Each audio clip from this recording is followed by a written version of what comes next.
సంతోషంగా ఉన్నారు, హాయిగా ఉచిత బస్సులో తిరుగుతూ ఉన్నారు, పిల్లలకి చదువుకు అందరూ హ్యాపీగా ఉన్నారు.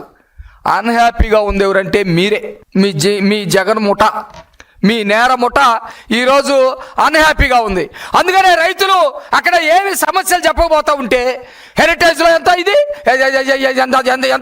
ఎంత ఇదంతా 24 రూపాయల 30 ఏమి ఒక మాజీ ముఖ్యమంత్రి ఏం మాట్లాడాలా? హెరిటేజ్ ఏం అమ్ముతుంది అక్కడ? ఈ వస్తువు అమ్ముతారా లేదని తెలుసుకోవాలి కదా. హెరిటేజ్ పాలు పెరుగు అమ్ముతుంది, దానికి సంబంధించింది ఏదన్నా ఉంటే నువ్వు మాట్లాడాలా. ఉల్లిపాయలు హెరిటేజ్లు అమ్మటం ఏంది?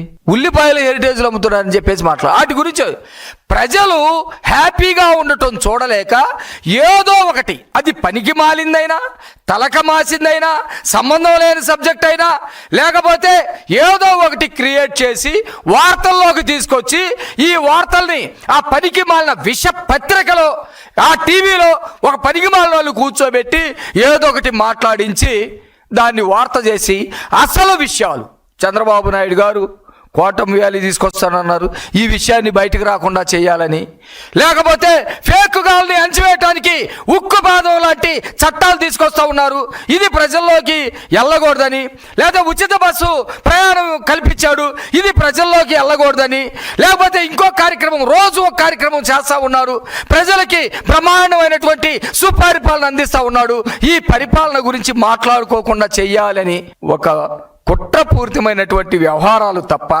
నువ్వేమన్నా చేయగలుగుతావా? కానీ రాష్ట్ర ప్రజలు వాటిని చూసి పట్టించుకునేటువంటి పరిస్థితుల్లో లేరు. మీరు చెప్పేటువంటి మాటలు నమ్మేటువంటి పరిస్థితిలో రాష్ట్ర ప్రజలు లేరు.